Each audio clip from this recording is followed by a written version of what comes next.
Hi friends, എല്ലാവർക്കും amazing stitching വേൾഡിലേക്ക് സ്വാഗതം. ഇന്നത്തേത് നമ്മുടെ 6ാമത്തെ ക്ലാസ്സാണ്.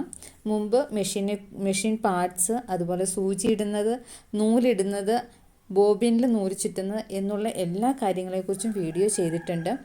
അപ്പോൾ ഇന്നത്തെ വീഡിയോ എന്ന് പറയുന്നത് തയ്യലിന് നമുക്ക് ആവശ്യമായ സാധനങ്ങൾ ഏതൊക്കെയാണെന്നാണ്. വീഡിയോയിലേക്ക് പോകാം. നമുക്ക് ഇനി ആവശ്യമുള്ള സാധനങ്ങൾ ഏതൊക്കെയാണെന്നാണ് കേട്ടോ. അത്യാവശ്യമുള്ള ഒരു സാധനമാണ് ടേപ്പ്. ടേപ്പ് എന്ന് പറഞ്ഞാൽ 1.5 മീറ്റർ ടേപ്പാട്ടോ.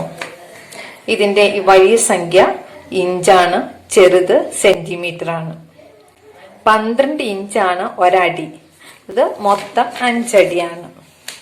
അതുപോലെ 1.5 മീറ്റർ ആണ് ഒരു ടേപ്പ്. ഇതിനെ കുറിച്ച് വിശദമായിട്ട് ഞാൻ പിന്നീട് വീഡിയോ ചെയ്യുന്നതായിരിക്കും. അതുപോലെ ബോബിൻ കേസും നമ്മൾ ആദ്യം പരിചയപ്പെട്ടു. പിന്നെ ഉള്ളത് തുണിയിൽ മാർക്ക് ചെയ്യാൻ ഒരു ഡാർക്ക് കളറും ഒരു ലൈറ്റ് കളറും എപ്പോഴും നമ്മുടെ കയ്യിൽ ആവശ്യമാണ്. ഡാർക്ക് കളറ് ലൈറ്റ് തുണികൾക്കും ലൈറ്റ് കളറ് ഡാർക്ക് തുണികൾക്കും നമുക്ക് ഉപയോഗിക്കാം. പിന്നെ ഇത് സ്റ്റിച്ച് കട്ടർ. ഇത് സ്റ്റിച്ച് നമുക്ക് കട്ട് ചെയ്യാൻ വേണ്ടി ഏറ്റവും എളുപ്പമാണ്.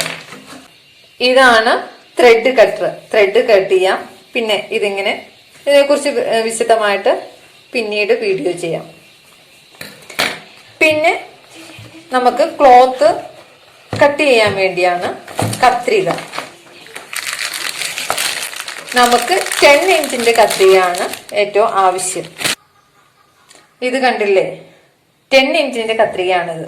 10 ഇഞ്ചിന്റെ കത്രികയാണ് നമുക്ക് ആവശ്യം. അതിൽ കുറഞ്ഞത് നല്ലതല്ല. ഇത് 500 രൂപയുടെ കത്രിക കേട്ടോ. പിന്നെ ഇതുപോലെ 60 രൂപയുടെയും കത്രിക കിട്ടും. നമുക്ക് തുണിയൊന്നും അത്ര കറക്റ്റായിട്ട് മുറിക്കാൻ പറ്റില്ല.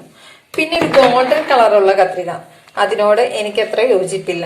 ഏതായാലും നമ്മൾ തയ്യൽ പഠിക്കുമല്ലേ, അപ്പോൾ ഇതുപോലത്തെ ഒരു നല്ലത് വാങ്ങുന്നതായിരിക്കും നല്ലത്. അപ്പൊ ഇത്രയൊക്കെയാണ് നമുക്ക് സ്റ്റിച്ചിങ്ങിന് ആവശ്യമുള്ള സാധനങ്ങൾ.